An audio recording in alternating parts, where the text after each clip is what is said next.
What's up? It's Tuesday. It's Rumor and Innuendo. I'm Dominic D'Angelo of adfreeshows.com, SEScoops.com, and OneTrueSportTV.com. And per usual, I am with Mr. Robert Karpelis, WD Creative _ish. Robert, how are you, man? Let us rock and roll hoochie coo, as Rick Derringer would say, and there's nothing that we love more than Rick Derringer and Hulk Hogan. Together. Hopefully not on any programming that we're watching. Yes. Well, we watched WWE Monday Night Raw on Netflix last night, but let's give some shout outs to some folks here chiming on in. Dre Owens imitating LA Knight. It's time for R&I. Yeah. Brad Mays. Good morning, fellas. Who's ready for Punk and Hogan? That was brutal. That was like blue collar comedy tour right there. That was insane. Brad Mays asking who's ready for Punk Hogan. Oh, we'll get to that promo.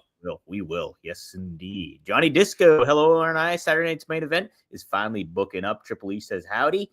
Devin Dallin, a regular, says hey, guys. And Jake says good morning to everyone except Dusty Ass Hogan. And Ron Ward adds, too, as long as it's not a sex tape 2.0. Ooh, okay. Well, Brooke Hogan did just have kids, and we have not fully confirmed who the father is. So let's go to the videotape. Whoa, hey. Right time for a BlueChew read. We're not going to do that to our friends at BlueChew.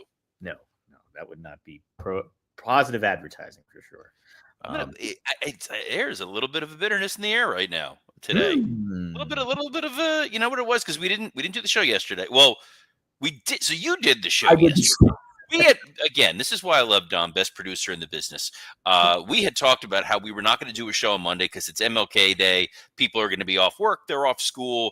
I was off work, had the kids home from school. I'm like, we'll take the day off. He texts me at like 11:59. You ready to go? I thought we had a show. I'm begging. I am absolutely begging.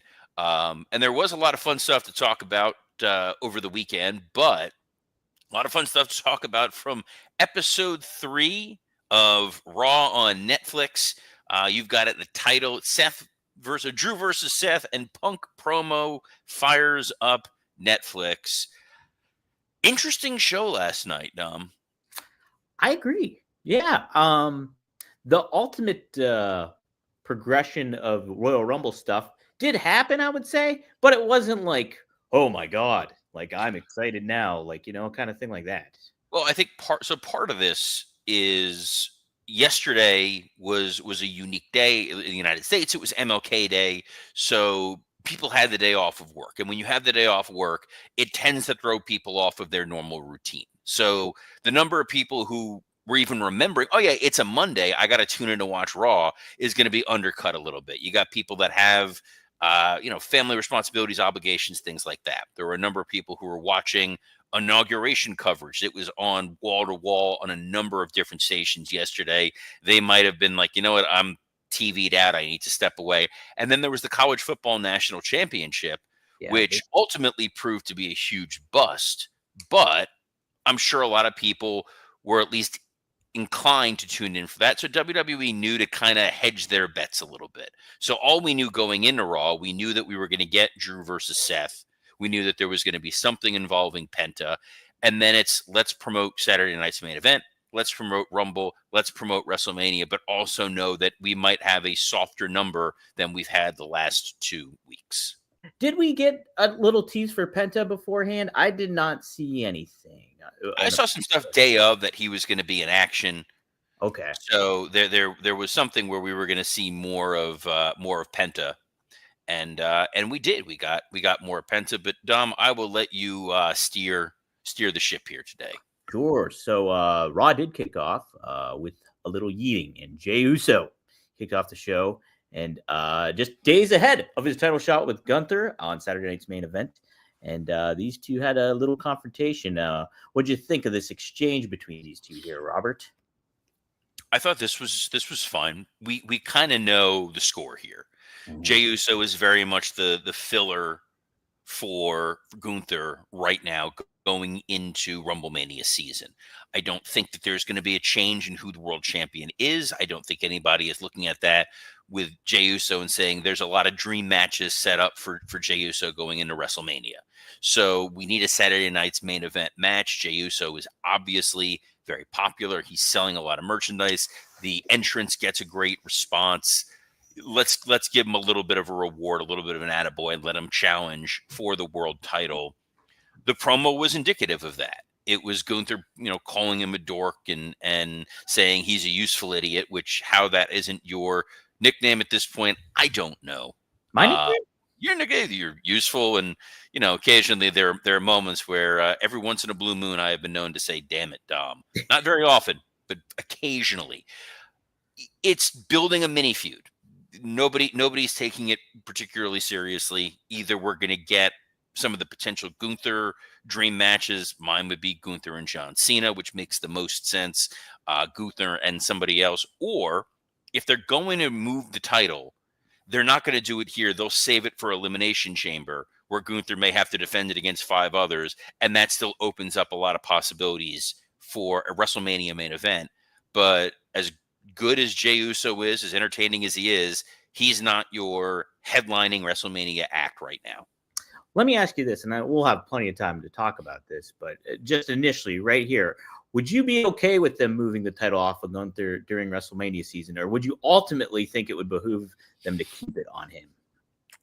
Well, I think the challenge is there's very few matches in which Gunther, as world champion, is in the position to main event WrestleMania this year. And that's no slight on Gunther. It's a matter of the strength of the roster that they have right now. When you have iterations of Cody Rhodes and Roman Reigns and CM Punk and John Cena, those are all big, heavy hitters, people on posters who are going to move the needle. So it feels like one night of WrestleMania is going to have to be main evented by something involving Roman Reigns, whether that's a Roman Punk Cody triple threat or the outside chance of Roman and The Rock. That feels like, that's your heavy duty main event. The other night, given what we've seen out of Rhea Ripley of late, she can absolutely be in a position to main event night 1 of WrestleMania, and nobody would bat an eyelash. Gunther would be very opponent specific. If you put him against John Cena and you tell that story of John Cena trying to beat Ric Flair's record versus Gunther trying to legitimize his title reign, you can get that to a main event. But if it was Gunther against, Drew or Seth, I don't think those are headline main event WrestleMania matches. No slight on any of those guys. It's just kind of the nature of the beast right now. Yeah, I agree with you on that one. How about Gunther CM Punk? How about Gunther CM Punk?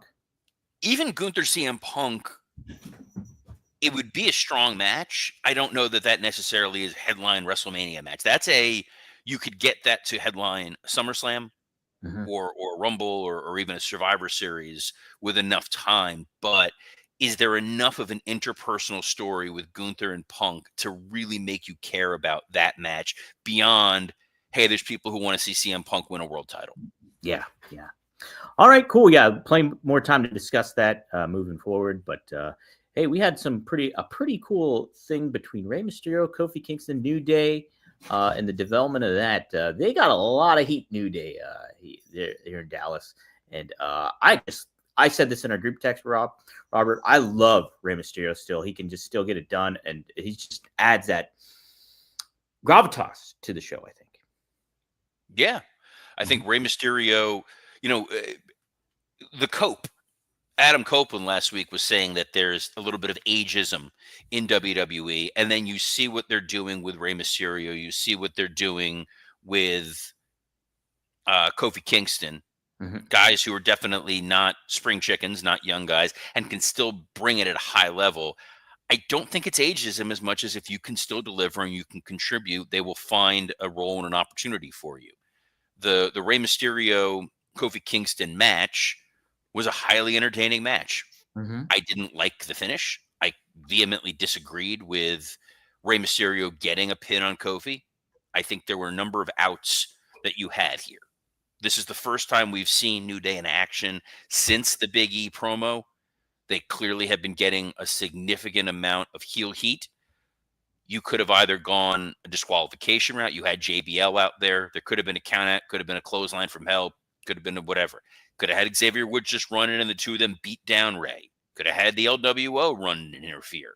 But to have Rey just catch a pin on Kofi and then lead to the beatdown after, I don't know that I would be pinning Kofi Kingston right now. I think to make this heel turn work, you need to reward your heels and have them continue to find success. Right. And you could totally have like done something where like Xavier meddles in the business and costs Ray, yeah, or they just do something ruthless. Kofi can do something ruthless and really hammer that point home that these guys are different than what we were used I to. think the one thing that was different when it came to Xavier Woods were those pants. Oh my God. They were like this bright yellow highlighter color pants, and I'm all for it if that's your style. But guys, when it comes to figuring out your pants, your jeans, you can't do any better than the perfect jean.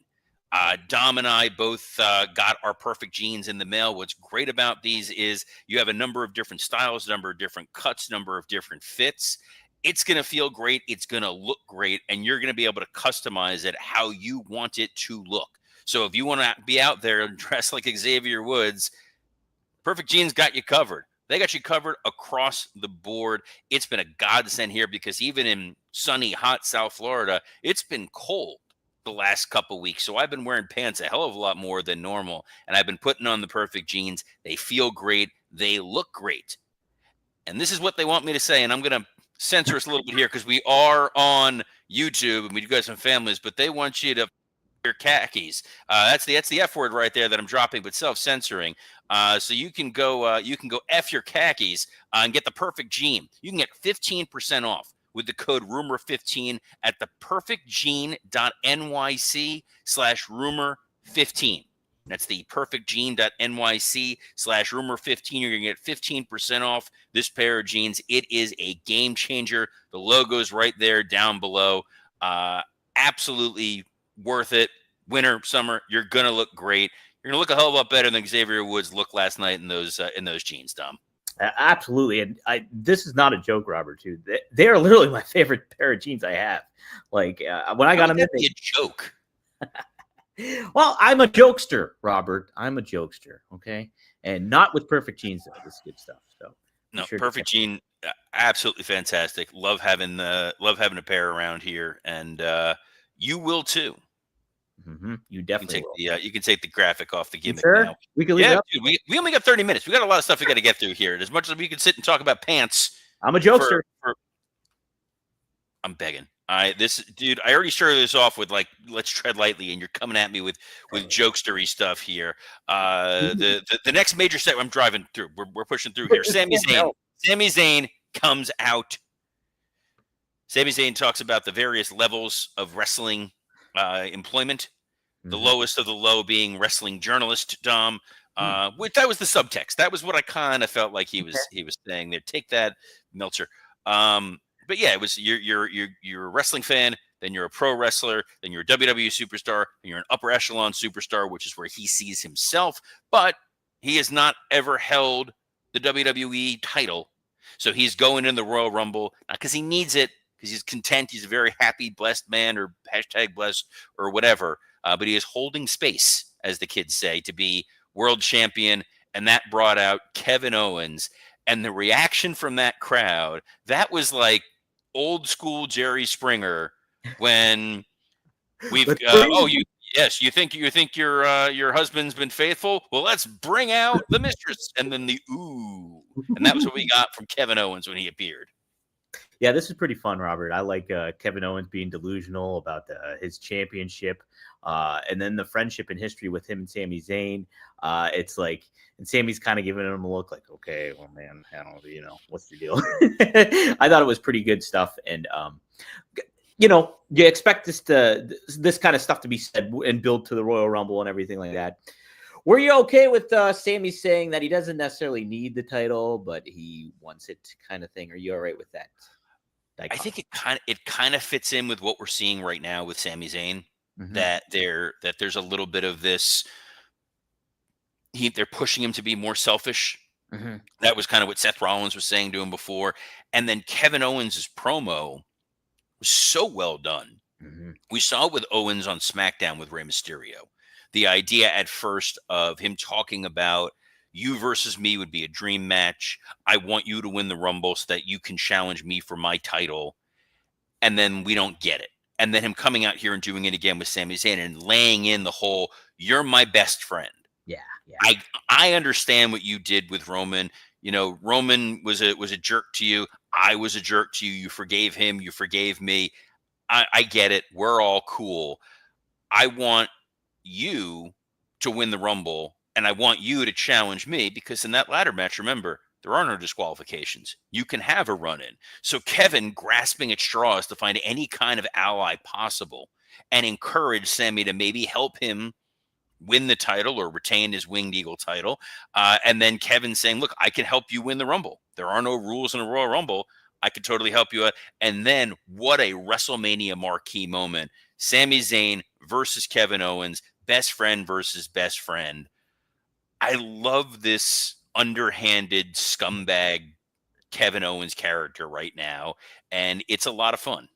It is a lot of fun. And the thing is like they're teasing that, hey, we will actually might get these two, but not in the way that Kevin Owens wants it to at WrestleMania. So it could be a fun story that they're telling here. Robert, we had next. I'm trying to pull up the rundown here. Nia Jax, Bayley. Yes. Mm-hmm. I like this match. Obviously, these two have worked with one another for quite a while and everything like that. Bayley getting lost was kind of weird, though, right?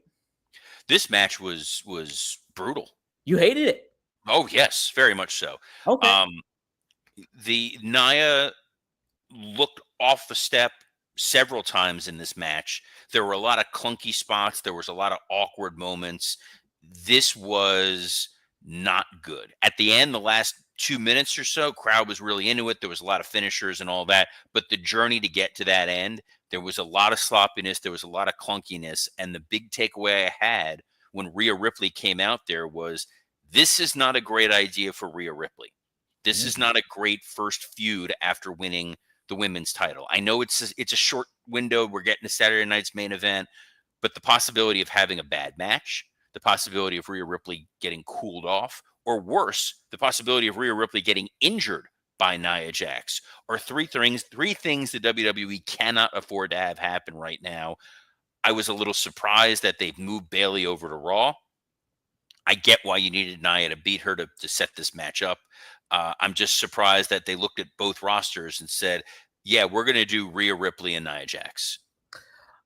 Yeah, I think it made sense to move Bayley to Raw because she was getting stale, I think. And I think that babyface act to hers is kind of just stale. So it's just like change the scenery a little bit, get that going. When it comes to Nia and stuff like that, I'm kind of with you on that too, that putting her with Rhea, I know it's short, but it does seem like, okay, we're reheating this feud up that we kind of saw just not too long ago. So, yeah, I'm with you on that. I did like the match though, and I think the crowd got into it. Yeah, I will note too. Yeah, with your point, there was some missed spots and everything to that effect, and so that could be a little bit concerning. But I do enjoy Nia's presence overall. I think she adds a different wavelength to the women's division. I mean, Wrestling Ultimate has a comment here that I can't quite click on, but it says there's a lack of competent, believable opponents for Rhea at this stage. That's a little bit on WWE because I think somebody who is competent, who is believable, and he is a good short-term, you need to feed somebody to Rhea Ripley, is Shayna Baszler. And you have the Pure Fusion Collective, so it is the numbers game. It's a 3-on-1 situation. You could tell that story in 2 weeks' time. Shayna Baszler is a legitimate MMA fighter. Mm-hmm. So Rhea Ripley overcoming Shayna with the outside interference is a good 2-3 week story. I don't know that I would necessarily be using Nia Jax here.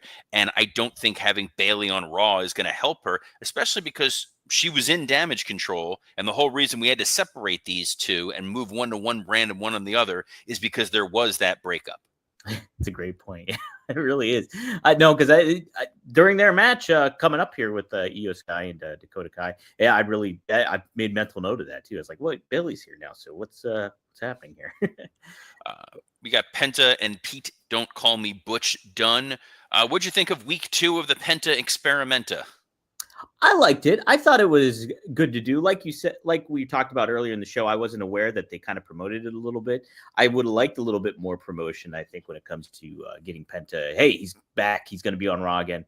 But overall, this is a fun match. And yeah, they're continuing to heat up Penta here, and they're doing it in the right manner, I think, Robert. Match was fine. I Mhm. think Penta a little bit came down to earth. Okay. The crowd was not as rabid this week as they were when they were in Dallas. I think Penta, he still looked good. I think there were still some fun moments. I think the world of Pete Dunne.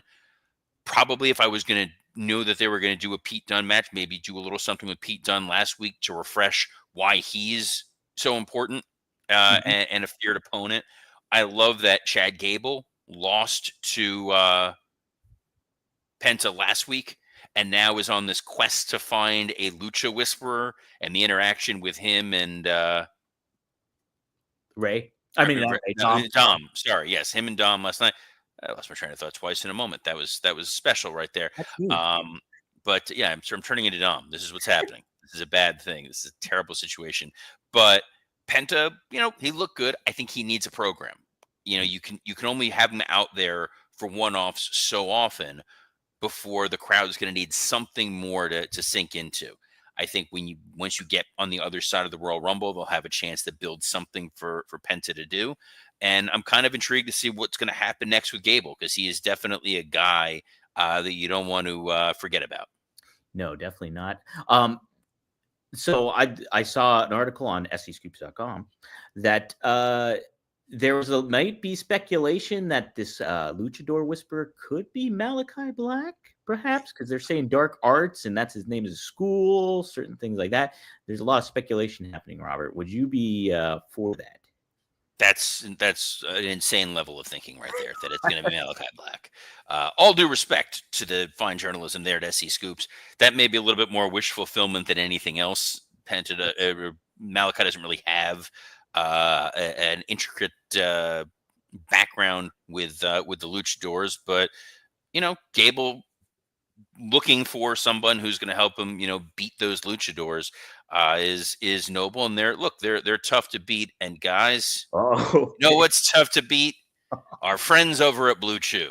yes. You can have better sex with BlueChew. BlueChew is the original brand offering chewable tablets. These erection-enhancing tablets help men achieve stronger, harder, and longer-lasting erections for sexual activity. BlueChew is putting its money where its mouth is and offering you a month free. Process is simple. Sign up at BlueChew.com, consult with one of their licensed medical providers, and once you're approved, you'll receive your prescription within days. BlueChew tablets are made in the USA and prepared and shipped directly to your door. You can take them anytime, day or night, so you can plan ahead or be ready whenever an opportunity arises. The best part? It's all done online. No visits to the doctor's office, no awkward conversations, no waiting in line at the pharmacy. Make life easier by getting harder and discover your options at BlueChew.com. We've got a special deal for our viewers. Try your first month of Blue Chew free.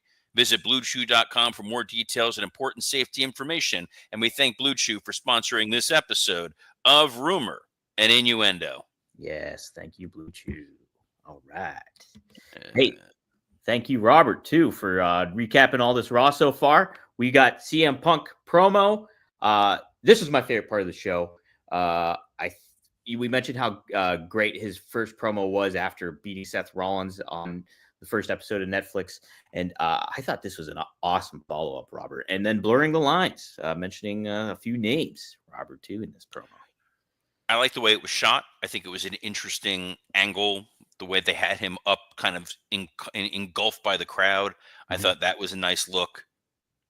Promo was fine. It was an old school Royal Rumble promo. I'm going to throw out names and talk about, I'm going to beat this guy, I'm going to beat this guy, I'm going to beat this guy. And then this is the second week in a row where he took a shot at Hulk Hogan. Last week he did the ear thing. This week he's directly calling him out and saying he's going to kill Hulkamania. I don't think this is leading to an angle. I don't think this is setting up a CM Punk Hulk Hogan confrontation. I think this is just Punk kind of being a dick, and I'm okay with it, and taking shots at Hogan. Yeah, either way, I'm kind of fine with it. I just like it because okay. People they have their reactions to Hogan, and some people are positive, so a lot are negative. But either way, it kind of fuels that fire, and like he's part of the WWE ecoscape. Why not? Why not have a little fun with it, Robert? I liked it a lot. And but the visual was very like, Mean Gene, Gorilla Monsoon, kind of like that old school WWF, like in the crowd, like chatting, with a superstar. So I like that identity of it all. And I just thought it was presented very well as well too, Robert. So good stuff on that. Up next, we had the Pure Fusion Collective and Damage Control. Io Sky, man, just so good. I thought this was gonna be filler. I enjoyed the hell out of this match. This was short, it was to the point. Zoe Stark hit a drop kick off the I think it was like top. It was precision. I thought Yeah, that was great. Io continues to be absolutely remarkable. Her escape out of Shayna Baszler's sleeper hold was a lot of fun. This was short. This was good. Dakota Kai definitely seemed over with the crowd, so I would consider this a win. And then yeah, all that's left is the main event. that's correct, Robert. Drew McIntyre versus Seth freaking Rollins. Um, they built this up. They had a little video package beforehand to kind of hype it up even a little bit more. And Rollins gets the win. Pretty fun match. And they teased some confrontation between him and Sami Zayn. What do you think overall here, Robert? It was fine. Mm-hmm. I think that's the best way I can say it. Was fine. Yeah. We've seen them wrestle before. I don't love this constant beating of Drew. This is now the second time on Netflix where they pinned him. It's also the second kind of out of nowhere pin of the night. Yeah, true. It was to set up the tension, and that's the fun of tension going into the Royal Rumble. Sammy goes to save Seth, accidentally Haluva kicks him. They're all staring at each other. It's a lot of the Simpsons shake harder boy, and we're left with, well, Seth doesn't really like Sammy. Sammy doesn't like Drew. Drew doesn't like Seth. Everybody doesn't like each other, and they go home for the Royal Rumble. Everyone's running into the ring, brawling in one another, and oh my God, tune in Sunday. Yeah, no, I am completely with you on that too. This is the second, time that there's like unexpected pin kind of thing that happens. I would love to see them really, really build Drew for this Rumble and things like that. Now you're on a very short time frame to kind of do that and like kind of make him feel like this viable force. But right now, he's been just accruing the losses on your new flagship show here. So he has, and he's going into this Rumble that's absolutely stacked with legends and current Hall of Famers and future Hall of Famers. And speaking of Hall of Famers, Dom, yes. you sit down with a WWE Hall of Famer on a weekly basis. Right, Mr. Rob Van Dam. New episode is up now. Rob talks about visiting Chris Bay after his scary injury and gives a little update as well too. We also talk about Paul Heyman versus Vince McMahon, some aspects that both being under both of them and seeing what that's like. So check that out. That's up on rvdtv.com. And we are going live tonight, probably at 9:00 p.m. Eastern Standard Time, because Rob has a later obligation this week, so we're recording a little early. So tune in at 9 p.m. Eastern Standard Time on rvdtv.com, and also going live with Magnum TA. We're going to be talking Raw. We'll be talking a lot of the hype to WrestleMania, and we always get some great fan questions. So tune in to FullHorsemanNetwork.com at 4 p.m. Eastern Standard Time. It's me and Magnum. Greg is in Hawaii. Aloha, Robert. But you and Scott just recorded a Patreon, and you also did something to sports entertainment with. Yes, over on the Working Stiff Patreon, myself and Scott Chaplin broke down the TNA Genesis pay-per-view, the GCW show, SmackDown, Collision, the Britt Baker situation, whole lot of stuff. So if you missed having me on there yesterday, go check out the Patreon. You get to hear a whole litany of all the wrestling news from the weekend. I recorded something in sports entertainment with, took a deep dive into this week's episode of Netflix, some of the directions they may be going forward. But Dom, the only direction that we're going is to tomorrow at noon Eastern on a plethora of platforms, including the WWE Creative _ISH X account, the at Dominic D'Angelo X account, the at SE Scoops X account, and on YouTube on Rumor and Innuendo, Working Stiff, and ad-free shows. So on behalf of my useful idiot, Dominic D'Angelo, I'm Robert Karpolis. Best of luck in your future endeavors. Oh, Tuesday, terrific Tuesday.